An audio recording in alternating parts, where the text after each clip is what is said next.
ನಮಸ್ಕಾರ ಸ್ನೇಹಿತರೆ, ಆಶಾ ವೆಂಕಟೇಶ್ ಲೈಫ್ ಸ್ಟೈಲ್ಗೆ ಸ್ವಾಗತ. ಇವತ್ತು ದೊಡ್ಡ ಮೆಣಸಿನಕಾಯಿ ರೈಸ್ ಯಾವ ರೀತಿ ಮಾಡೋದು ಅಂತ ನೋಡ್ಕೊಳ್ಳೋಣ. ಮೊದಲಿಗೆ ಗ್ಯಾಸನ್ನು ಆನ್ ಮಾಡಿ 3 ರಿಂದ 4 ಟೇಬಲ್ ಸ್ಪೂನ್ ಎಣ್ಣೆಯನ್ನು ಹಾಕಬೇಕು. ಎಣ್ಣೆ ಕಾದ್ಮೇಲೆ ಅರ್ಧ ಸ್ಪೂನಷ್ಟು ಸಾಸಿವೆ ಹಾಗೆ ಅರ್ಧ ಸ್ಪೂನಷ್ಟು ಜೀರಿಗೆಯನ್ನು ಹಾಕಿ ಚಟಪಟ ಅಂತೇಳಿ ಚಿಟ್ಕೊಡ್ಬೇಕು. ಈಗ 1 ಟೇಬಲ್ ಸ್ಪೂನಷ್ಟು ಕಡಲೆಬೇಳೆ ಹಾಗೆ 1 ಟೇಬಲ್ ಸ್ಪೂನಷ್ಟು ಉದ್ದಿನ ಬೇಳೆಯನ್ನು ಹಾಕೊಂಡು ನೀಟಾಗಿ ಗೋಲ್ಡನ್ ಬ್ರೌನ್ ಬರೋ ತನಕ ಫ್ರೈ ಮಾಡ್ಕೊಳ್ಳೋಣ.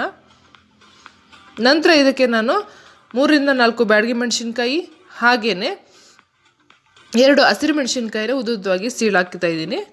ನಿಮ್ಮ ಖಾರಕ್ಕೆ ಅನುಸಾರವಾಗಿ ನೀವು ಬಳಸ್ಕೋಬೋದು ಮೆಣಸಿನ್ಕಾಯಿ ಕ್ವಾಂಟಿಟಿಗಳನ್ನ. ಹಾಗೆ ನಾನಿಲ್ಲಿ 3 ಈರುಳ್ಳಿಯನ್ನು ಮೀಡಿಯಮ್ ಸೈಜಲ್ಲಿ ಹೆಚ್ಕೊಂಡಿದ್ದೀನಿ, ಅದನ್ನು ಕೂಡ ಸೇರಿಸ್ತಾ ಇದ್ದೀನಿ. ಅದನ್ನು ಕೂಡ ಕ್ಲೀನಾಗಿ ಬಾಡಿಸ್ಕೋಬೇಕು. 1 ನಿಮಿಷಗಳ ಕಾಲ ಕ್ಲೀನಾಗಿ ಹೈ ಫ್ಲೇಮಲ್ಲಿ ಬಾಡಿಸ್ಕೊಳ್ಳೋಣ. ಈಗ ಇದಕ್ಕೆ ನಾನು 2 ಟೇಬಲ್ ಸ್ಪೂನಷ್ಟು ಶುಂಠಿ ಬೆಳ್ಳುಳ್ಳಿ ಪೇಸ್ಟನ್ನು ಹಾಕ್ತಾಯಿದ್ದೀನಿ. ಶುಂಠಿ ಬೆಳ್ಳುಳ್ಳಿ ಪೇಸ್ಟನ್ನು ಹಾಕಿದ ನಂತರ ಅದರ ಹಸಿ ಸ್ಮೆಲ್ ಹೋಗೋ ತನಕ ನಾವಿಲ್ಲಿ ಸುಮಾರು 30 ಸೆಕೆಂಡ್ಗಳ ಕಾಲ ಚೆನ್ನಾಗಿ ಹುರ್ಕೊಬೇಕಾಗತ್ತೆ. ನಂತರ ನಾನಿಲ್ಲಿ ಹುಳಿ ಟೊಮೊಟೊನ 1 ತೊಗೊಂಡಿದ್ದೀನಿ. ನೀವು ಬೇಕಾದರೆ 1 ಅಥವಾ 2 ಹಾಕ್ಬೋದು. ಹಾಗೆಯೇ ನಾನು ಸ್ವಲ್ಪ ಪುದೀನ ಸೊಪ್ಪನ್ನು ಹಾಕ್ತಾಯಿದ್ದೀನಿ ಫ್ಲೇವರ್ಗೋಸ್ಕರ. ನಂತರ ಇದಕ್ಕೆ ಮೇನ್ ಇಂಗ್ರೀಡಿಯೆಂಟ್ಸ್ ಬಂದುಬಿಟ್ಟು ದೊಡ್ಡ ಮೆಣಸಿನ್ಕಾಯಿ ಅಂದರೆ ಕ್ಯಾಪ್ಸಿಕಮನ್ನು 3 ರಿಂದ 4 ತೊಗೊಂಡಿದ್ದೀನಿ. ಅದನ್ನು ಮೀಡಿಯಮ್ ಸೈಜಲ್ಲಿ ಕಟ್ ಮಾಡಿ ಹಾಕ್ತಾಯಿದ್ದೀನಿ, ತೆಳುವಾಗಿ ಹೆಚ್ಕೊಂಡು. ಇದನ್ನು ಕೂಡ ಸುಮಾರು 1 ರಿಂದ 2 ನಿಮಿಷ ಹೈ ಫ್ಲೇಮಲ್ಲಿ ಚೆನ್ನಾಗಿ ಬಾಡಿಸ್ಕೋಬೇಕಾಗತ್ತೆ.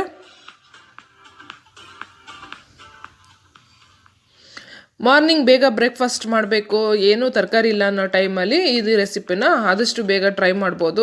ಬೇಗ ಕ್ವಿಕ್ಕಾಗೂ ಕೂಡ ಆಗುತ್ತೆ. ಮಕ್ಕಳು ಸ್ಕೂಲಿಗೆ ಕಳಿಸೋ ಟೈಮಲ್ಲಿ ಅರ್ಜೆಂಟ್ ಏನು ಮಾಡಬೇಕು ಅನ್ನೋ ಟೈಮಲ್ಲಿ ಈ ರೆಸಿಪಿನ ಟ್ರೈ ಮಾಡ್ಬೋದು. ಈಗ ನಾನು ಒಂದು ನಿಂಬೆಹಣ್ಣು ಗಾತ್ರದ ಹುಣಸೆಹಣ್ಣನ್ನು ತೊಗೊಂಡು ರಸವನ್ನು ತೆಗೆದಿಟ್ಕೊಂಡಿದ್ದೆ, ಅದನ್ನು ಕೂಡ ನಾನಿಲ್ಲಿ ಸೇರಿಸ್ತಾ ಇದ್ದೀನಿ. ಹುಣಸೆಹಣ್ಣಿನ ರಸವನ್ನು ಸೇರಿಸಿದ ನಂತರ ಒಂದು ಒಳ್ಳೆ ಮಿಕ್ಸ್ ಕೊಡೋಣ.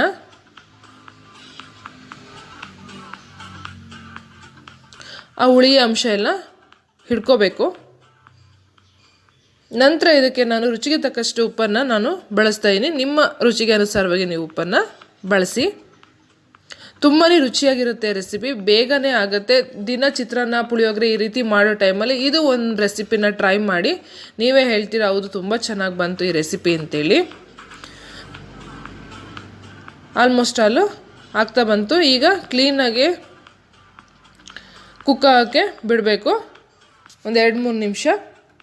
ತದನಂತರ ನಾನಿಲ್ಲಿ ವಾಂಗಿಬಾತ್ ಪೌಡರ್ನ ಯೂಸ್ ಮಾಡ್ತಾಯಿದ್ದೀನಿ. ಸುಮಾರು 3 ಟೇಬಲ್ ಸ್ಪೂನಷ್ಟು ವಾಂಗಿಬಾತ್ ಪೌಡರ್ನ ಯೂಸ್ ಮಾಡ್ತಾಯಿದ್ದೀನಿ. ನೀವು ಮನೆಯಲ್ಲೇ ಮಾಡಿರ್ತಕ್ಕಂಥ ಪೌಡರ್ ಇದ್ರೂ ಕೂಡ ಯೂಸ್ ಮಾಡ್ಕೊಬೋದು. ತುಂಬಾ ಟೇಸ್ಟಿಯಾಗಿ ಬರುತ್ತೆ ವಾಂಗಿಬಾತ್ ಪೌಡರ್ ಯೂಸ್ ಮಾಡೋದ್ರಿಂದ. ವಾಂಗಿಬಾತ್ ಪೌಡರ್ ಇಲ್ಲ ಅಂತ ಹೇಳಿದ್ರೆ ಮನೆಯಲ್ಲೇ ಇರ್ತಕ್ಕಂಥ ಅಚ್ಕಾರದ ಪುಡಿ ಅಥವಾ ಗರಂ ಮಸಾಲ ಪುಡಿ ಅದನ್ನು ಸ್ವಲ್ಪ ಸ್ವಲ್ಪ ಹಾಕಿ ಬಳಸ್ಕೋಬೋದು, ರುಚಿ ಚೆನ್ನಾಗಿ ಬರುತ್ತೆ. ನೋಡಿ ಗ್ರೇವಿ ಇಷ್ಟಾದ ಮೇಲೆ ನಾವಿಲ್ಲಿ ಉರಿನ ಲೋ ಫ್ಲೇಮ್ ಮಾಡಿ ಒಂದು ಲಿಡ್ನ ಕ್ಲೋಸ್ ಮಾಡಿ ಸುಮಾರು 1 ನಿಮಿಷಗಳ ಕಾಲ ಚೆನ್ನಾಗಿ ಬೇಯೋದಕ್ಕೆ ಬಿಟ್ಬಿಡೋಣ. 1 ನಿಮಿಷ ಆಗಿದೆ ನೋಡಿ, ಸುತ್ತ ಎಲ್ಲ ಮೇಲೆಲ್ಲ ಎಣ್ಣೆ ಬಿಟ್ಟಿದೆ. ಎಣ್ಣೆ ಎಲ್ಲ ಬಿಟ್ಟಾದ ನಂತರ ಇದಕ್ಕೆ ನಾನು ಕೊತ್ತಂಬರಿ ಸೊಪ್ಪನ್ನು ಹಾಕ್ತಾಯಿದ್ದೀನಿ. ಸುಮಾರು 1 ಹಿಡಿಯಷ್ಟು ಕೊತ್ತಂಬರಿ ಸೊಪ್ಪನ್ನು ಹಾಕ್ಬೋದು.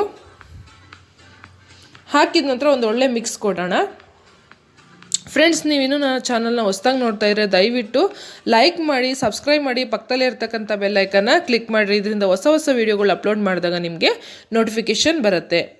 ಈಗ ನಾನು ಅಷ್ಟೇ ಗೊಜ್ಜಲ್ಲಿ ಮಾಡ್ತಾಯಿಲ್ಲ. ಈ ಗೊಜ್ಜನ್ನು ನಾವು 2 ದಿನ ಇಟ್ಕೊಂಡು ತಿನ್ಬೋದು. ಈ ಗೊಜ್ಜನ್ನು ನಾನೇನು ಮಾಡ್ತೀನಿ, ಒಂದು ಸ್ವಲ್ಪ ಎತ್ತಿಟ್ಕೊಂಡು ಮಿಕ್ಕಿರ್ತಕ್ಕಂತಹ ಗೊಜ್ಜಿಗೆ ನಾನಿಲ್ಲಿ ಆಲ್ರೆಡಿ ಅನ್ನ ಮಾಡಿ ಇಟ್ಕೊಂಡಿದ್ದೆ. ಅನ್ನಕ್ಕೆ ಉಪ್ಪಾಕಿ ಬೇಯಿಸಿಟ್ಕೊಂಡಿದ್ದೆ. ನಾನಿಲ್ಲಿ ಸೋನಾ ಮಸೂರಿ ಅಕ್ಕಿಯನ್ನು ಹಾಕಿ ಅನ್ನ ಮಾಡಿ ಇಟ್ಕೊಂಡಿದ್ದೆ. ಅದನ್ನು ಈಗ ಗೊಜ್ಜಿಗೆ ಸೇರಿಸ್ತಾ ಇದ್ದೀನಿ. ಗೊಜ್ಜಿಗೆ ಸೇರಿಸಿದ ನಂತರ ನೀಟಾಗಿ ಒಂದು ಒಳ್ಳೆ ಮಿಕ್ಸ್ ಕೊಡೋಣ.